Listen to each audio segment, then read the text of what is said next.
Hello, here I am once again with another test video, and this time the Turkish bow that Lukasz Nawalny kindly gave to me when we were together in the World Traditional Archery Championship in Jula, Hungary. Hello, this is an interesting video. We are here in Jula in Hungary in the World Traditional Archery Championship organized by the Hungarian Archery Association, and here we are with the Polish friends. One of them is the renowned bowyer who everybody knows, actually, Lukasz Nawalny, and he was so kind to introduce me, in fact give a Turkish bow to me, which is a little modified version of the bows he's manufacturing. This is lengthwise a prototype or specifically made for me, thanks to him again. And here you see the long version of the Turkish bow, the bow of Piotr, and it's not different only lengthwise, but also there's a difference in the curve, in this trunk position. This acute angle between the sal and caisson section makes the bow store more energy in the earlier stages of the draw. So the bow in the same length would store more energy in this design. And as you see, the bow has been very well decorated. And it is not Lukasz's work, in fact, a friend of him, a professional artist made it, and it is amazing, really, very much similar to the original seen in the museum collections. Although this is a laminated bow, you see a unique material here on the belly side that looks exactly like horn. In fact, in the first glimpse, I thought that it was a horn bow, but it's not. But not only it looks like a horn bow, but it also shoots like a horn bow. This is a polymer, in fact, so a synthetic material, and it was applied layer by layer by Lukasz and painted layer by layer. So that's why it looks like horn. Originally, it's a transparent material. So there's art here other than here. So it's not a technical skill, but also an artistic skill. The bow is very richly decorated, and the decoration is very similar to that of the original saved in the museums. And here on tir geçimi or arrow pass, there is a leather coverage to save or protect this brilliant decoration. It is placed two-sided so that the archer may choose shooting with Mediterranean release, thumb release, right-handed or left-handed. And this polymer was applied layer by layer skillfully by Lukasz and painted by him layer by layer, so that at the end it comes out to look like horn. And between these two horn laminates there is an insert that can be seen in the originals as well. It's called ibrencek or çelik in Turkish, and whether this has a functional meaning, it's still unknown, but it has some symbolic meanings, because the grip of the bow was considered to be holy or important in the Ottoman archery culture. Because of this esoteric Islam, the definition of universe was different than the Orthodox Islam, and the universe was believed to consist of dichotomic couples which complete each other. So, for example, female and male are dualist couples, but woman and man are dichotomic couples. They complete each other. It's like yin and yang in the Far Eastern cosmology and philosophy.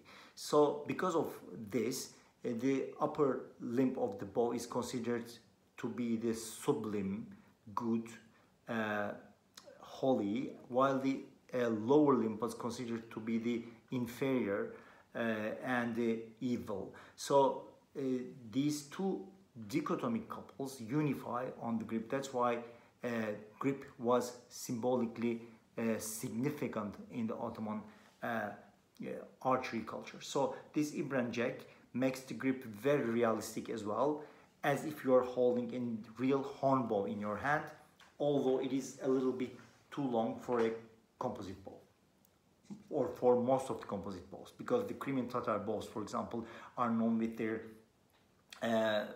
extreme length, let's say, compared to the smaller Ottoman bows.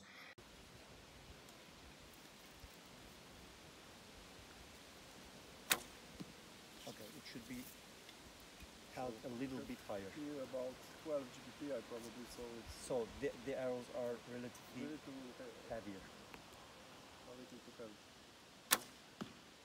So it should be held a little bit high. It is an excellent bow with a very smooth throwing characteristics, and here the signature of Lukasz, so it makes it more valuable actually, so a very priceless gift from a friend. And he said, although there are string bridges here, because of the length of the limbs, he was not very sure whether it will stand a torque, which I usually give in performing katra. So this is the first time that we try it, in fact, so in front of the cameras. Let's see whether the bow will unstring or do any other problem when the bowyer is here. There is no warranty.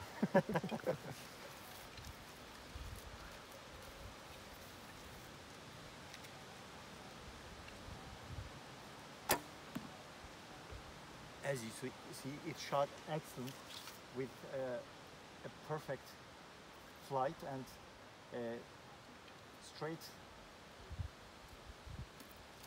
to bullseye.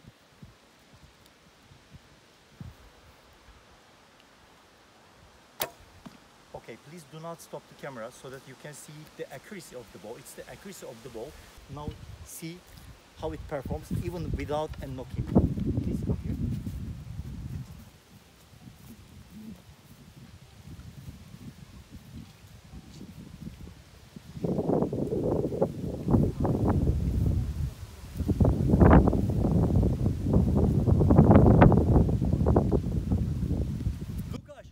Lukasz, please come here. Okay. The bow comes in such a beautiful sheath, yasıklık as we call it in Turkish, and there is the logo and the brand name, Nawalny bows, and it is quite well designed. There's a strap with which you can just hang it on your shoulder and carry, and the fabric that it is made of is probably some sort of synthetic material that seems to be waterproof as well, so that you can carry your bow outside under rain and other atmospheric conditions, quite suitable for the Polish harsh weather. The bow is reportedly 52 pounds at 28 inches. We're going to see it, we're going to measure it, and until then, here I am stringing the bow. The bow is strung a little bit harder than a bow of the same draw weight. So here,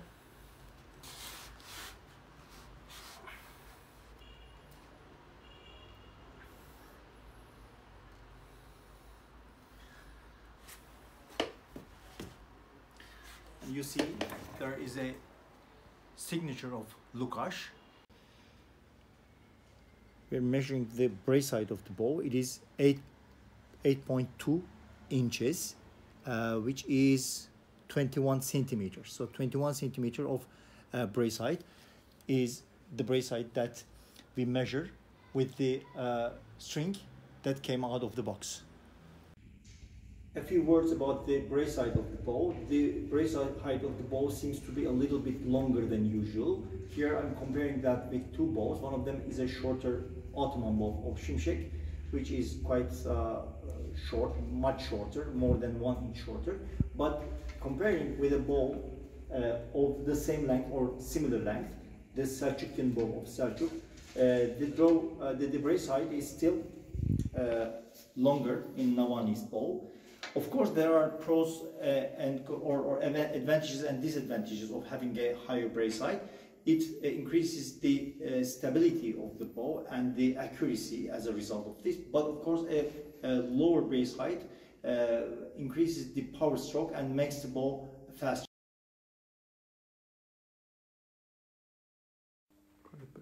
Here we start the assessment of the forced draw curve or determination of the forced draw curve of Lukasz Nawalny's bow. Here we started adjusting this device so that we have the brace height as the 0 point. So it is the 8 inch here, as you can see, which is the brace height. The brace height is 8.2 inches. So we will gradually draw the bow inch by inch, and we're going to record the pulling strength or the forces that we have to apply to bring that to a given draw length. At the end, we're going to have a curve, and this curve will help calculate the potential energy that the bow would store in a given length.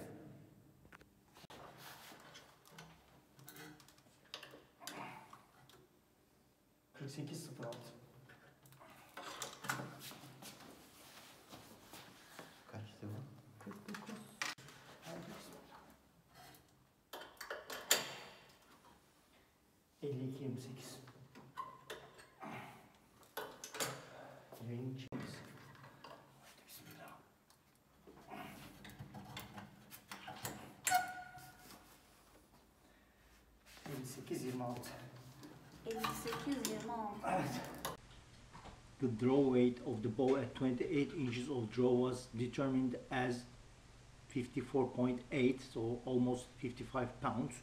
So it was different than the given value, because Lukasz said that it's a 52 pounder.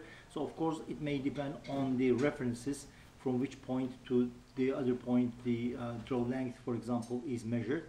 But here we checked the calibration of the digital scale that we used to make sure that we measured the draw weight correct.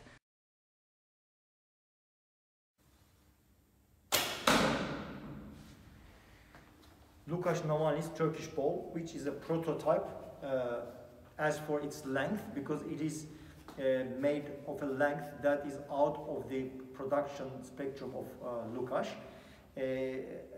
Being a laminated bow, it provides great stability for accuracy as well. It was an 18-meter shot, first try, a bullseye.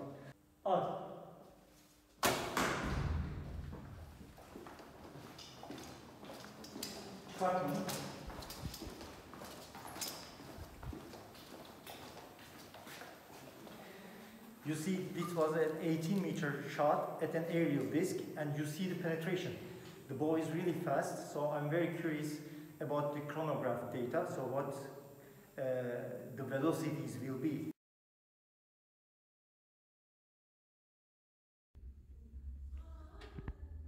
Hazır. At.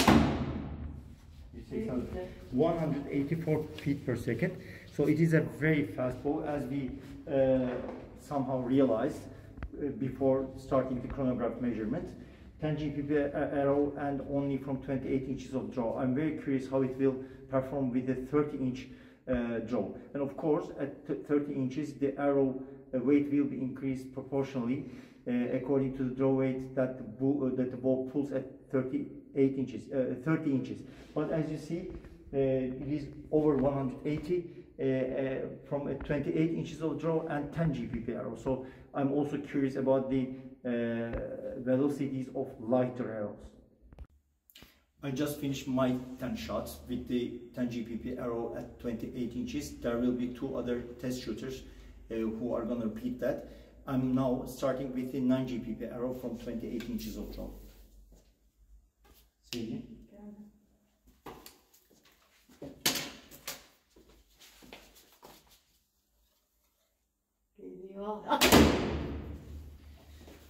194 FPS. As I said, it is quite a fast bow. So with 9 GPP arrow, almost 200 FPS, very good speed data. So we'll see how it will go.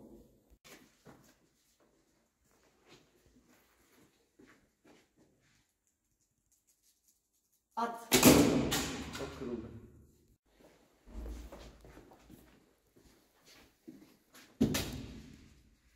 At.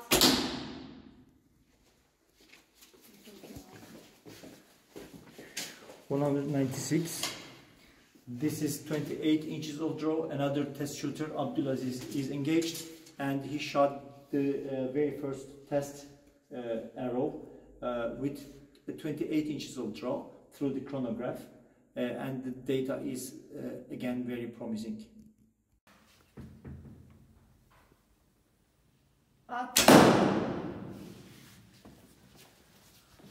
Okay, 199 feet per second. Kerem is the third test shooter who is testing a Nawalny bow with the 8 GPP arrow from 28 inches of draw. So the bow revealed a great consistency, in fact. So slight changes in draw length may make some difference for 2 feet per second, but if the draw length is consistent, the chronograph measurements, the data that we get from the chronograph is very consistent. At.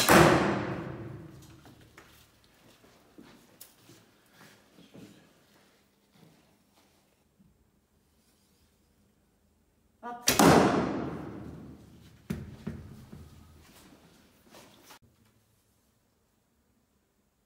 At.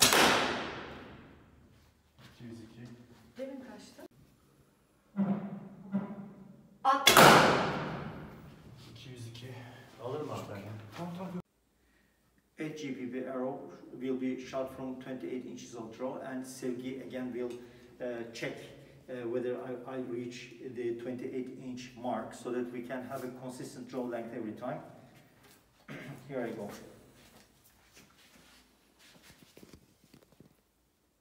At. 205. It is quite acceptable. That's why we are engaging more than one shooter, because depending on the technique or depending on the differences of individuals' techniques, the initial velocity of the arrow may differ a bit. So the statistical outcome will give a more credible result about the performance of the bow velocity-wise. At. 206. So I'm a little bit above the average of Kerem's shots, which is, as I said, something that can be expected. At. As you see, it's duplicated, so it is so consistent, as I say. If the archer comes to the very same draw length every time, the velocity data is consistent too. At. And another duplication, so really great. 206 in the last 3 shots.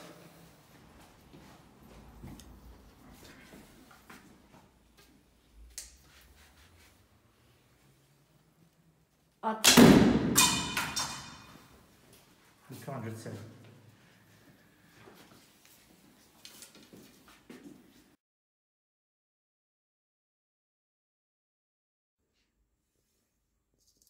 At. Okay. Actually, a great assessment to evaluate the performance of the bow. Now I shot an 8 GPP arrow from a 30 inches of draw. So this bow pulls 62 pounds at 30 inches, and the arrow that I shot is 497 grains, and as the 30-inch mark, we put a mark here, so that I came to that very 30-inch of draw. So, and I'm now executing the second shot from the same draw length, and we will see whether we will have a similar velocity. At. Okay, it duplicated. As you see, the consistency of the bow was revealed again. So the first 2 shots with an 8 GPP arrow from 30 inches of draw, 210 feet per second, really good. At. Okay, this is 190 feet per second with a 10 GPP arrow from a 30 inches of draw. Even when I was just releasing the teasers for the test of this bow, I was asked what the bow hunting performance of this bow would be, and I said to the followers who asked these questions that they have to be a little bit patient, and I will evaluate the bow for its kinetic energy or the kinetic energy that it transfers to the arrows. So according to this data, when the bow is shot from 30 inches of draw with a 10 GPP arrow, it reaches a velocity of 190 feet per second, and it's quite a very high velocity, and calculate kinetic energy of 51 foot-pounds, which is very much above the given minimum for hunting big games like black bear or wild boar, because for wild boar and black bear the minimum requirement is 40 foot-pounds according to the literature, so it is much more above that if it is shot from 30 inches of draw.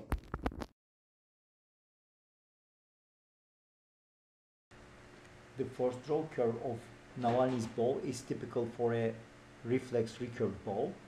The unstrung position has a reflex, and it enables the bow store high amounts of energy at the earlier stages of the draw, and towards the end of the draw the Kazan section begins to act, and you see a smooth increase in the draw weight towards the end of the draw. Between the 28 inches and 30 inches there is an increase of 7 pounds, which is quite smooth, so a little bit more than 3 pounds between 28 and 29 inches, and then another 4 pounds between 29 and 30 inches. So the bow may easily be drawn to 28 up to the 30 inches without feeling any stacking.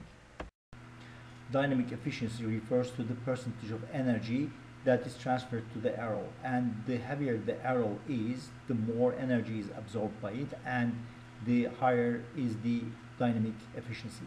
Here we tested the bow with 3 different arrow weights. One of them is 8 GPP, 9 GPP and 10 GPP.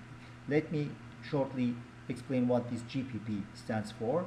It is the weight of the arrow in grains for each pound of bow's draw weight. So a 55-pound bow at 28 inches of draw, when it's shot from 28 inches, the arrow that it should shoot with this 10 GPP ratio is a 550 grain arrow. So the heavier arrow absorbs more energy, and as you see in these graphics, the energy efficiency of this 10 GPP arrow reaches 76.16%, while a 9 GPP arrow had or caused a dynamic efficiency of 75.52, and an 8 GPP arrow makes the bow reach an energy efficiency of 74.20. On the other hand, when the bow is shot from 30 inches of draw, the dynamic efficiency is higher. It is of course expected because the power stroke is elongated. The power stroke is the way and the time that the arrow is being pushed by the string in, so it of course reaches a higher dynamic efficiency levels, which was 78.38% for the 10 GPP arrow in this bow. And of course, please note that the mass of the arrow was also increased because the bow pulled 62 pounds at this draw.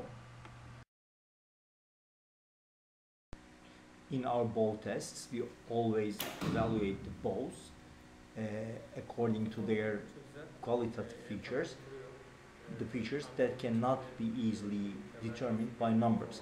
So here we are evaluating the grip comfort, whether hot draw can be performed well with this size and type of grip, the draw characteristics, whether the ball stacks at a given draw length, the look-alike features, whether the ball is mimicking the authentic design well or not, and the hand shot, whether the ball has vibration during shooting. And of course, some of these features may depend on the shooter or individual's draw length and ability. So that's why we are engaging numerous archers in Tirendâz of different sizes and gender, so that the evaluation would be more credible.